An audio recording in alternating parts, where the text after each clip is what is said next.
للتوربينه. بعد كده هنشوف مع بعض قدام التوربينه، وهبتدي يبقى في عندي جنريتور كابل مع التوربينه، ويبتدي بقى يديني different powers according للسايت اللي موجود فيه التوربينه او الجنريتور سايز نفسه. يعني هنشوف مع بعض لو انا عندي توربينه معايا موجوده في مكان معين وتركب عليها اكثر من جنريتور بديفرنت بارامترز، ايه اللي ممكن يكون مربوط على الانرجي كونسامشن او اللي انا استخدمها من وراء التوربين الويند تربين جنريتور، كل بقى كيونت على بعضيه بنسميه ويند تربين جنريتور. معايا؟ كنا شفنا المحاضره اللي فاتت البارامتر او الفاكتور اللي سميناه الاوتبوت كوفيشنت سي بي، مش كده؟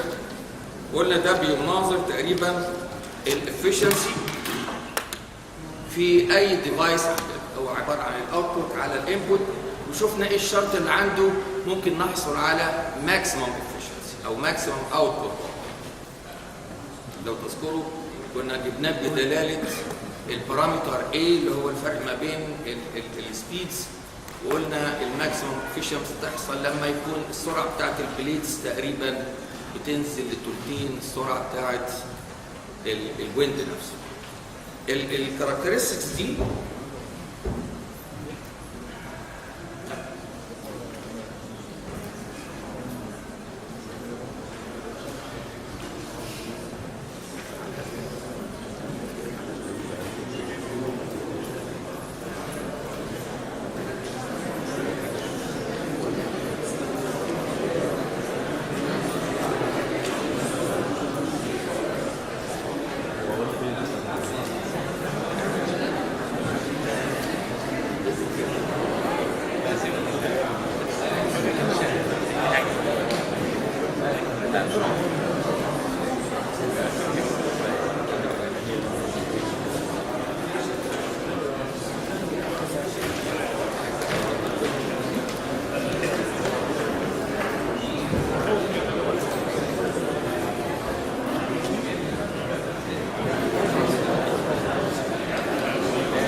بتاعت السي بي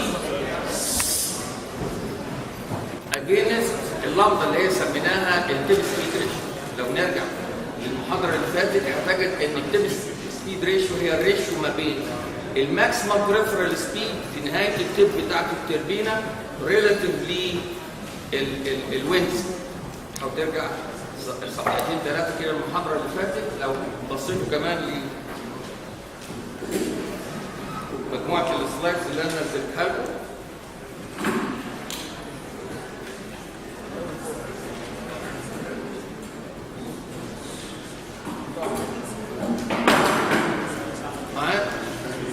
الماكسيمم افشنسي بجد ان في ديفرنت بوزيشن للماكسيمم افشنسي ده ديبندز على نوع التوربينه نفسها. يعني لو ترجع لانواع الترباينز اللي احنا عملنا لها كلاسيفيكيشنز بالهوريزونتال والفيرتيكال ويند ترباينز، هتجد ان السابونيوس والداريوس دول تبع الفيرتيكال ويند ترباينز، وبالتالي بيديني سي بي شويتين منخفض. واحنا حطينا من ضمن الادفانتجز والديز ادفانتج بتاع كل واحد، قلت لكم تحاولوا ان انتوا تعملوها بنفسكم وتقارنوا لي ما بين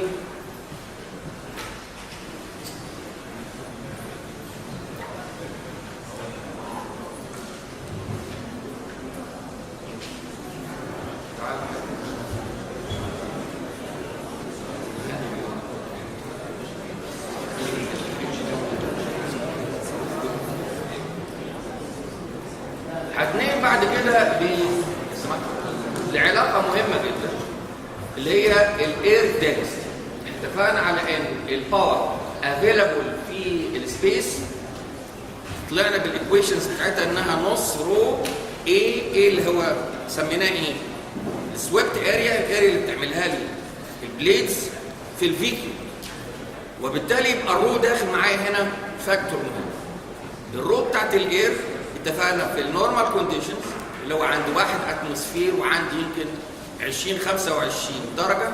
كان كام تقريبا؟ واحد كان قالها لي المرة اللي فاتت 1.25 تقريبا أو 1.23 معايا. يبقى أكيد في بعض الفاكتورز بتغير لي في قيمة الرو. الإيكويشن اللي هنتعامل معاها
التمبريتشر وبعض الكونستنتس عندي، بحيث ان الايكويشن عشان يطلع لي الرو بالكيلو جرام بير متر كيوب لازم البريشر ان اتموسفير كذا اتموسفير كذا ضغط جوي، والتمبريتشر ان كلفن. تحويل ما بين الديفرنت يونتس للبريشرز موجوده عندكم في السلايدز، بحيث ان العلاقه ما بين الواحد اتموسفير علاقتها ايه بالباسكال والبار بالباسكال الانترنت، بحيث ان هو بيديني الى حد ما الانترليشنز ما بين الاثنين. حطها دي قدامك لو جالك مثلا سؤال اليونتس مختلفه اديتك البريشر ان بارز او اديتهولك ان باسكال، لازم البريشر في الايكويشنز تكون ان اتموسفير.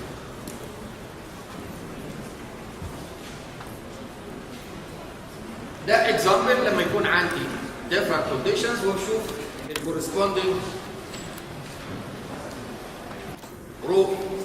التو كيرفز دول مهمين جدا، يعني زي ما قلت لكم في اول محاضره يمكن الكورس بتاعنا ديسكريبتيف اكتر ما اناليتيك، يعني يهمني جدا تعرف الريليشن شيب ما بين البارامترز المختلفه، لما ده يزيد ده يقل ده يزيد، وتعرف لي السبب ايه. يعني معظم مسالتنا هتكون على الفيزيكال مينينج للريليشن شيب ما بين الديفرنت بارامترز داخل الوينتر بانجنري.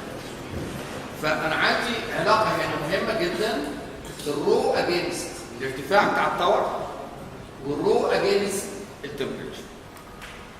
معايا؟ الرو اجينست التمبريتشر لو انت مش شايف الكيرف ده معايا تتوقع ان كل ما التمبريتشر بتزيد يحصل ايه للرو؟ تقل ولا تزيد؟ انسى ان الكاركترستكس دي قدامك. ليه تقل؟ اكتب نوت عندك كده اكسبلين واي as the temperature increases الرو بتاعتي decreases. نفس الشيء بالنسبه للإليفيشن او التاور هايت عندي. بالنسبه للتاور هايت هنجد ان سرعه الويند اتفقنا انها قريبه من الارض بتكون واطيه جدا نتيجه ان انا عندي فيه فريكشن لوس. كل ما بتبعد عن سطح الارض كل ما الفريكشن بتاعك بيقل، وبالتالي كل ما السرعه بتاعتك بتزيد يبقى اكيد انا عندي فيه هنا علاقه ما بين السبيد والهايت وداخل فيها الفريكشن كوفيشنت. دي الديفرنت شيبس للويند ديستريبيوشن لما يكون قدامي حاجات مختلفه، غابه، مجموعه اشجار، بيلدينجز، بحيث ان احنا اتفقنا ان الاوتبوت باور. ايوه حبيبي.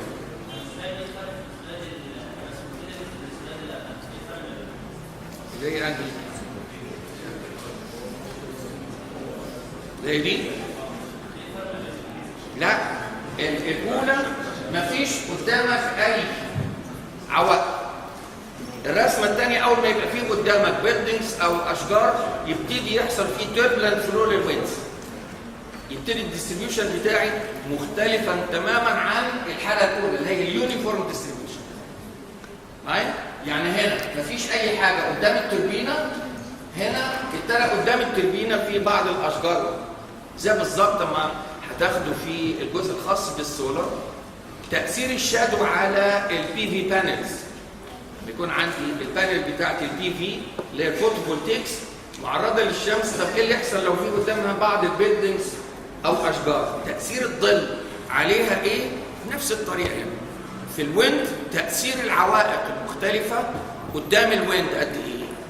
وديفرنت بارامترز هتبقى داخله لي في العلاقه ما بين الاثنين. يعني ولنفترض لو كان عندك سفوح جبال، عندك مجموعه من العوائق مباني بديفرنت فريكشن كوفيشنتس. الرسمه دي ظريفه جدا بتبين لي ايه؟ احنا لو تذكروا كنا بنتكلم عن اللامدا اللي هو التيب سبيد ريشيو وعلاقتها بالاوتبوت كوفيشنت، وقلنا ان الاوتبوت كوفيشنت بينزل خالص، تنخفض قيمته لو حصل تيربلنت فلو، يعني تبقى الحركه بتاعت الهواء ما هياش يونيفورم وبالتالي الاوتبوت باور بيكون ضعيف جدا. نفس الشيء برضه عند لور سبيدز برضه بيبقى فيه تقريبا معظم الويندز تبقى لوس داخل التوربينه بدون ما تضرب في البليدز بتاعت التوربينه. يبقى انا عندي تو فاكتورز مهمين جدا عشان يحددوا لي الاوتبوت باور من التوربينه. هل الفلو بتاع الاير يونيفورم اندستربد فلو؟ لو كان ديستربد له علاقات ثانيه خالص وبالتالي الافشنسي بتاعتي بتنزل يمكن ل 10 او 15%. فور يونيفورم ممكن توصل لي زي ما شفنا اظن حاجه و50 ده ثيوريتيكال 59 او يبقى الفلو شكله هل هو يونيفورم او ديستربد بيأثر لي تماما على الاوتبوت كوفيشنت. هنا بقى نتيجه ان انت قدامك بيلدينجز بيعمل لي تيربلنت فلو، لقوها ان تقريبا التيربلنت فلو بينتهي بعد 20 الهايت بتاع البيلدينجز. يبقى لو حطيت انت التوربينه قبل الديستنس دي هتبقى افكتد تماما بالتيربلنت فلو. عشان انا اضمن ان الفلو بتاعي يكون مور يونيفورم يبقى التاور يبعد عن البيلدينجز دي تقريبا 20 مره ارتفاع المبنى. ده نفس الشيء برضه. دي برضه بيقول لك انت ممكن لما تيجي تحط التاور بتاعك تعمل حساب الاشجار لو حصل فيها اي زياده في الادوار. يعني ما تجيش تقول لي والله الشجره دي عندي 7 متر يوم طالع بعديها ب 3 متر واركب التاور بتاعك. لا، انت بتقول مثلا ان انا بحط توليرانس ان ممكن السبعه دي يحصل لها نمو وتبقى مثلا 9.5 او 10. يبقى في عمليه الانستليشن للتاورز بتاخد فاكتورز كتيره في العمل. هنا بقى اول ريليشن شيب العلاقه ما بين في وفي نوت عند اتش واتش نوت. عاده بتبقى الفي نوت عن سيرتن ريفرنس ليفل بيتاخد تقريبا 10 متر فوق سطح الارض. الالفا انا عندي هنا اللي هنسميها فريكشن كوفيشنت. يبقى الفي على الفي نوت بروبورشنال للاتش على اتش نوت تو ذا باور الفا. بيبقى ليها سيرتن تيبل بيحدد لي القيمه بتاعتها، نوع الوسط اللي هو بيجري فيه الويند بتاعه. طبعا انت غير مطالب ان انت تحفظ حاجه زي كده. اذا جالك سؤال هيجي يقول لك تاخد في الاعتبار ان الفريكشن كوفيشن مثلا 0.2 او 0.1 او يبقى كل اللي انا اعرفه ان السبيدز بروبورشنال مع الاتش تو ذا باور الفا. يبقى الباور تتناسب مع ايه؟ اتفقنا ان الباور تتناسب مع الفي كيوب، يبقى الباور تتناسب مع الاتش تو ذا باور 3 معايا؟ يبقى ما اجي اجيب انا الباورز يبقى اعمل حسابي على ان الباور بتاعي هيكون 3 الفا. دول برضو مجموعه من الكيرفات مهمين جدا زي ما قلت لك واكرر. خد لي بالك من شكل الكيرفات، هي دي اللي انت ممكن تتسال فيها. حاجه اقول لك مثلا تاثير الفريكشن كوفيشن على الباور at different heights. يبقى لازم انت تكتب لي او ترسم لي السبيد مع الهايتس at different alphas. طب ليه كل ما الالفا بتاعتك بتزيد كل ما الريشيو بتاعتك بتزيد؟ ها؟ يعني كل ما الفريكشن كوفيشن بيزيد كل ما الفرق او تاثير الهايت بيكون مور افكتيف. اكتب كومنتس وتحاول تشوفها لي دي عباره عن في بعد كده اكزامبل. حضرتك هو بيديلك تأثير الألفا إيه معلش؟ ايوه حضرتك بتتكلم. تأثير الألفا حضرتك قلت إيه في الآخر اللي هي عليها كمبيوتر؟ الايه؟ تأثير الألفا إيه اللي عليها كمبيوتر؟ حضرتك قلت حاجة معلش. دي اللي هي كانت فيها الألفا بصيت. الايكويشن مالها؟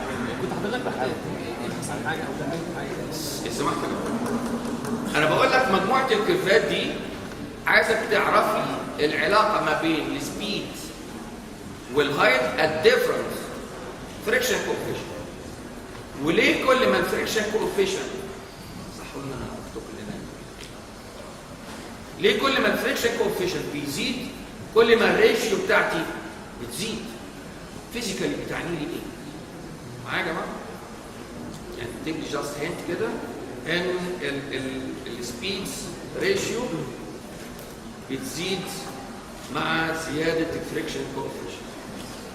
ادي زياده الالفا، ادي الالفا بتزيد معاها فور ذا سيم كيرف. هتبص تلاقي الريشيو في الويند بتزيد بزياده الالفا. بعدين في اكزامبل بتحاول تشوفه. نيجي للجزئيه ظريفه كده اسمعوا لي.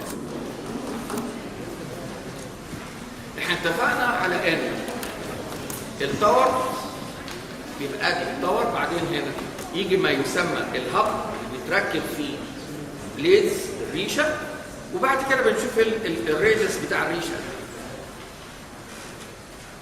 الكاركترستكس بتاعت الديامتر مع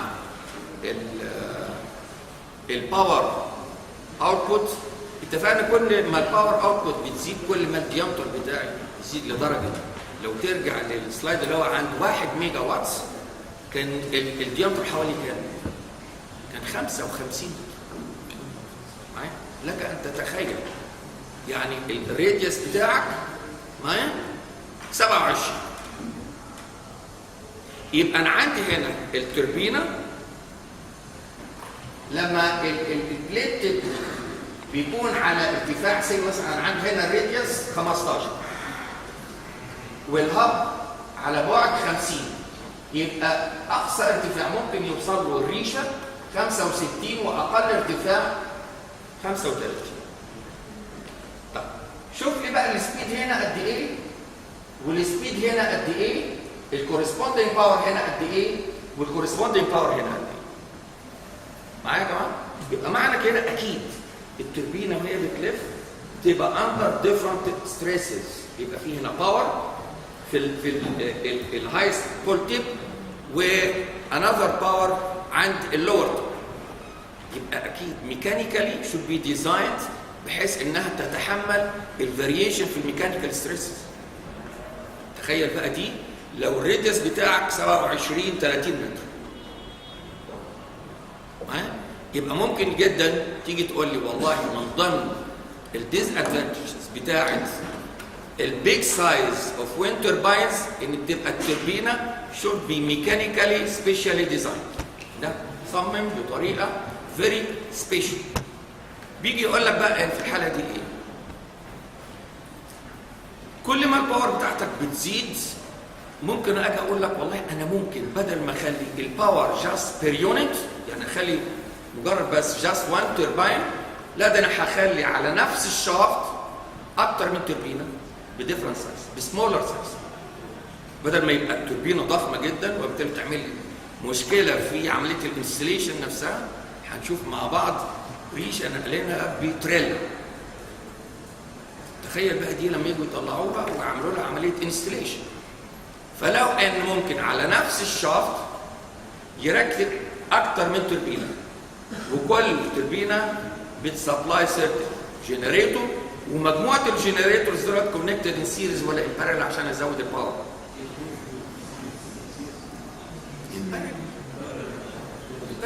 انت ما يكون عندك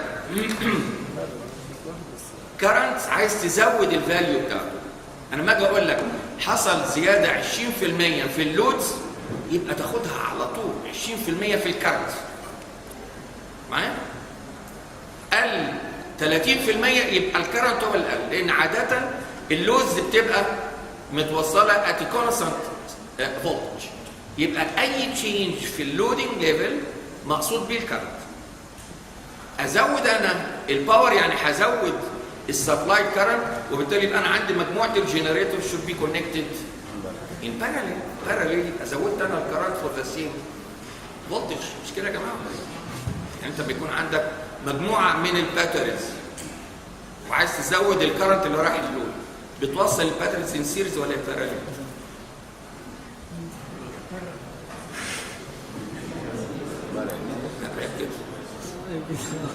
عيب، ده انتوا في تانية كهرباء. اي نعم لسه في البدايه لكن ما يصحش كده. انتوا ما خدتوش سيركتس. خدنا بالدقيقة. لا ما تزعلونيش منكم بقى. طيب نيجي لجزئيه تانية مهمه برضه معايا، حسابات الطقس. سمعتوا الفورس هي عباره عن الباور على في. الفورس هي الباور على في. الباور انا عندي نص رو اي في كيو، يبقى الفورس على طول هتبقى نص رو اي في سكوير. يبقى التورك الفورس في الراديوس، الكلام ده تضربه لي في الراديوس ار، بحيث ان انت تطلع برضو بتورك كوفيشن مناظر للباور كوفيشن اللي هو السي بي. يبقى انا عندي سي تي، ده العلاقه ما بين الاوتبوت تورك والتورك اللي هو ممكن نقول افيلابل ان سبيس. زي ما كنا بنقول السي بي هي عباره عن ايه؟ الاوتبوت باور اللي طالعه لي من التوربينه او اللي بتستخرجها من الوين من السبيس ريلاتيف للباور اللي هي اوريدي افيلابل في السبيس. عشان كده قلنا براكتيكالي السي بي بتبقى في الرينج بتاع 38 40، لكن ثيوريتيكالي طلعناها 59 او 60. براكتيكالي يكون في الرينج بتاع ماكسيموم 40. ايوه يا حبيبي. يا فندم التورك كوفيشن زي ما اتفقنا انا عندي في السبيس في سيرتن تورك دايما لما يجي يخبط في الريشه يديني انذر يوسفول تورك. الريشيو ما بين الاثنين اللي هو التورك الناتج اليوسفول تورك بالتورك اللي هو ثيوريتيكالي افيلبل في السبيس هو ده السي تي. زي بالظبط ما قلنا السي بي هي عباره عن الاوتبوت باور اللي طالعه لي من التوربينه ريلاتيف للباور اللي هي اوريدي افيلبل في السبيس. انا باخد منها قد ايه؟ معايا؟ منها ممكن تستنتج العلاقه ما بين السي بي تو سي تي، العلاقه ما بين الاوتبوت باور كوفيشن ريلاتيف للتورك كوفيشن. طلع العلاقه بينهم لمبه. واخدين عليها مثال يا ريت تبصوا له هنا شوف المثال بتاعك، حاول تشوفوا الديتيلز، واذا ما كنتش فاهمه مع انه مثال بسيط جدا ممكن تتناقشوا مع الباشمهندس اللي عندك في السكشن. ابتدينا خلصنا تقريبا من الجزء الخاص بالإيرودينامكس اللي هو بتاع الناس بتوع ميكانيكا. شويتين ده الجزء ده اورينت من ناحيه الميكانكس. الجزء الخاص بتخصصنا احنا كناس بتوع كهرباء، اول ما البرايم موفر يديني الموفمنت دي الحركه بدي بقى اوصلها على ميكانيكال لودز او على جنريتور. يبقى اليونت على بعضها الغرض منها ايه؟ قال لك الفانكشنز بتاعتها انها to produce the required product. انا عايز باور قد ايه؟ يبقى اول حاجه عشان تديني الباور ريكوايرد. تاني حاجه انك ممكن تعمل كنترول على الروتور من خلال الجزء الالكتريكي. انتوا لو تذكروا كنا بنقول ممكن الكنترول ميثودز داخل الويند تربين ممكن تكون ميكانيكال وممكن تكون الكتريكال. احنا اللي يهمنا وده المور كومن يوز ان انت بتعمل كنترول على التوربينه وعلى الاوتبوت فولتج الكتريكال. ازاي انا عندي توربينه بتجري بديفرنت سبيدز احصل منها على اوتبوت باور with fixed frequency. احنا اثبتنا المره اللي فاتت ان الفريكونسي بتاع الجنريتد فولتج بروبورشنال لايه؟ للسبيد، مش كده يا جماعه؟ والنمبر اوف كورز داخل مش